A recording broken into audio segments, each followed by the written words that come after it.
combination of 5 precise sound frequencies together in a set to be able to fully restore the resonant frequency and function of any part of the human body and energy field.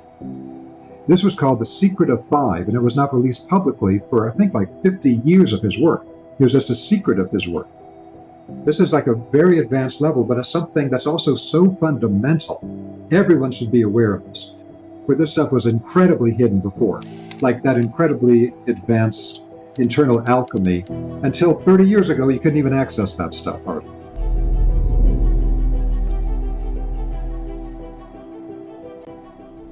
These invisible waves of sound structure all of matter. And so this is the field of cymatics.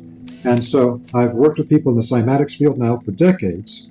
And I also worked with Mandara Cromwell, who's the person who is the leader of cymatherapy, how to apply the cymatic sound waves in complex sound codes, a method developed by Dr. Peter Guy Manners in Britain in the mid-1900s, but now moved up to a higher level of technology. They started out with like Chladni plates, in which you'd have like just like a metal plate that would have powder on it, and you draw like a violin bow across the side of it, and according to the note you created, it would immediately form up the amorphous mass of powder into a very specific geometric mandala. And now we can do it like Hans Jenny did. He would use pastes and gels and liquids, and you could see that whenever you get this invisible wave of sound, it will immediately structure the physical matter. It's the waves that actually construct the form of the human physical body that give it its form.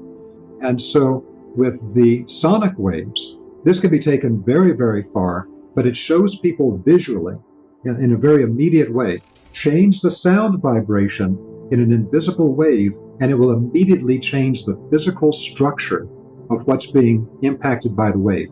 It shows people visually how invisible waves actually create all form and all energy patterns. Then you've got the aspect where once they discovered what these different vibrational sounds do in creating these structures, as I mentioned, a British osteopath named Dr. Peter Guy Manners in the mid-1900s created a system at his clinic outside of London where he could apply complex sound codes. And one of the fascinating things about the cymatherapy sound codes is he found that his goal was to be able to restore the core resonant frequency in the organs of the body, connective tissues, energy field, everything. And so what he found is that using just one sound alone was not sufficient. 2 was not sufficient. 3 was not sufficient. 4 was not sufficient. It required a combination of 5 precise sound frequencies together in a set to be able to fully restore the resonant frequency and function of any part of the human body and energy field. This was called the Secret of 5, and it was not released publicly for, I think, like 50 years of his work. It was just a secret of his work. But the Secret of 5 is very important, bringing together those different frequencies into a sound complex code. And he also found that to get that full resonating ability in the body, it's not enough just to hear it. Those complex sound codes need to be driven directly into the tissue of the body through a transducer.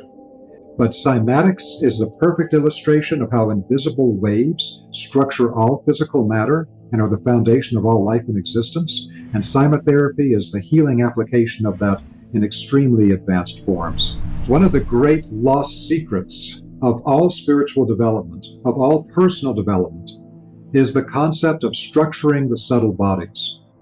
This was something I was really exposed to through the work of Dr. Samuel Sagan at the Clear Vision School in Sydney, Australia. And it really put me on a really good path back in the 90s for this.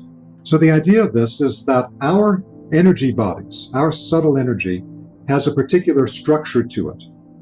Very advanced spiritual teachers will sometimes develop the capacity to perceive the subtle energy structures in the bodies of their students. Because all of our karmic history, everything we've done in the past, whether in this lifetime or earlier lifetimes, all of that collapses into specific structures in our energy field. That means that our energy field is geometrically structured. There's a sacred geometry to every person's energy field as a unique structure in the universe, because they're all structured slightly differently. There's commonalities between them all. We all have the 7 chakras and acupuncture points and all that. But which of those are really active in our field? Which of those are really sedated or dormant? Which of these are properly formed and which of these are distorted? Which of the links between the centers are operating or are not operating? This creates different sacred geometry patterns in the energy field.